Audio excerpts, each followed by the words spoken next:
I want to bring in New Jersey Congressman, member of the House Judiciary, Transportation, and Infrastructure Committees, Jeff Van Drew. Congressman, good morning.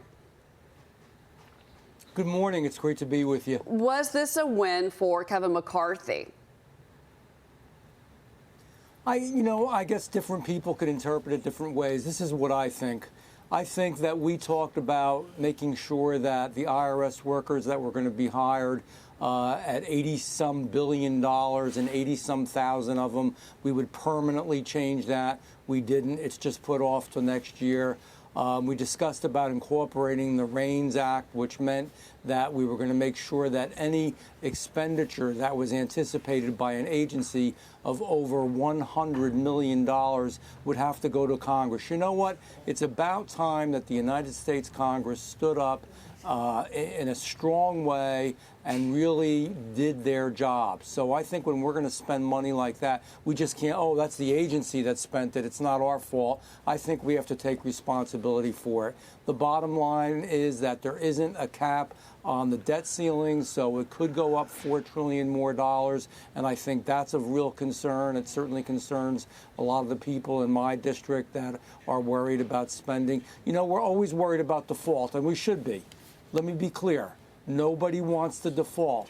Nobody. And I understand that Speaker McCarthy did his very best with this. However, if we keep spending and borrowing and printing money the way that we are, we're going to default just because of doing that. So I think we have to be a lot more careful in what we do. You know, one of the items that were there, even it was significant fiscally, but it was also significant just morally, were that people who were single people that were healthy, that had no problems with disabilities, and that were younger, should have to either work 20 hours a week, which isn't a whole lot. We're in America. Yeah. It's about everybody working. The work requirements. Should either have to work or at least volunteer. Exactly. And that really wasn't done. We danced around the edges. We did some stuff with SNAP, and we did some stuff with, you know, a few other areas, but not what we really should have done with it. So all in all, I would have liked to seen something much closer to the original bill that the GOP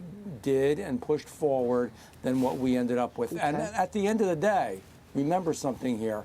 More Democrats voted for the bill than Republicans. More Republicans voted against the bill than Democrats. So there's something to be said there. Okay. It's a philosophical thing, but it's done.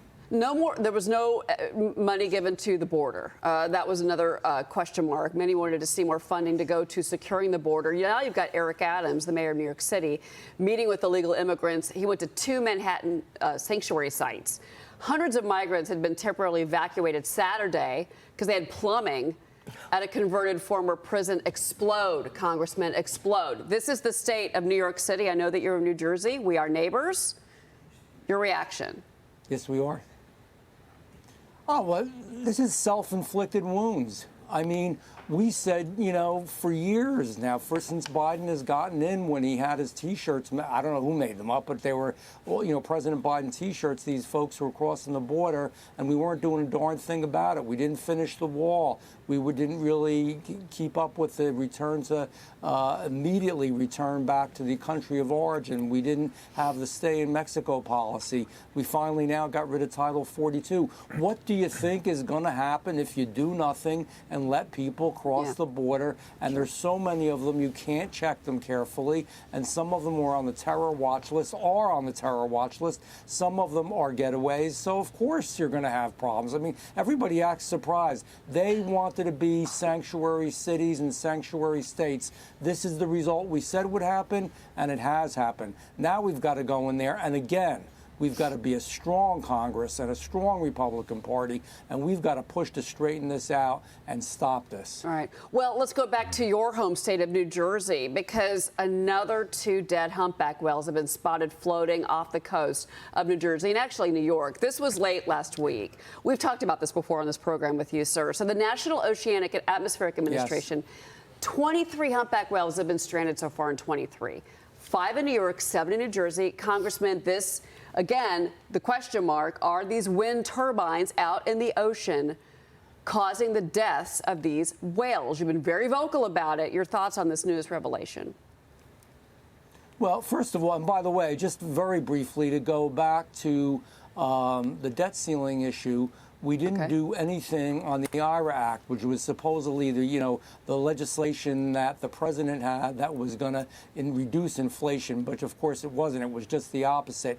In there are huge subsidies for foreign countries to get billions of dollars to put these wind turbines in. So our taxpayers in New Jersey, New York, everywhere in America are paying foreign companies to come to the United States and put something in place that's going to make a lot of money for them and for some other folks, but really hurt us. These wind turbines are bad for fishing, they're bad for tourism, they are bad for navigation. Even the Pentagon has expressed some concerns about it now. It's harder on the Coast Guard. It's something that, it shouldn't be. It's not going to help with our carbon footprint in any meaningful way.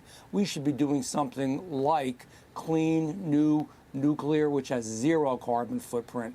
And the last piece of this is, yes, I do think the exploration that they're doing under there and the sonic testing and everything else is hurting our whales. They don't know what to blame it on, so they're just moving forward and they don't care, and it's a shame, and we're going to fight it as hard as we can. Well, Congressman, I think there's been a lot of blame at those turbines, and of course we haven't gotten a response. They're still denying that, but I want to bring in Mr. Herzog here because, Robert, here's the question mark. We want to do, everybody wants to have a clean water, clean environment, but now you've got dead whales washing up. I'm not hearing anything from the left about all of these dead animals out there, but because it's wind, it's okay. If it was oil, there'd be a huge uproar. There sure would be, and I think what's interesting is there's a real cause and effect there. I mean, we talk about the impact of the environment and so on, but here we have whales, poor whales, and how many did you say, 26 of them? No, yeah. And I don't know there's been enough study done. I don't know why we're not investing more in nuclear. I don't know why we're making the argument that the wind turbines are the way to go when we're obviously seeing the effect of this. Congressman, final word on that? Oh, boy, you're in trouble when so much of your energy is not going to be efficient at the end of the day and is going to be controlled by foreign countries. How do you like that? So we're going to spend tons of money, our taxpayers work their back off for, and it's going to be controlled by foreign countries. It's a bad deal. I don't like it. Congressman Jeff Andrew, it's always great to talk to you, Congressman. Thank you. All right.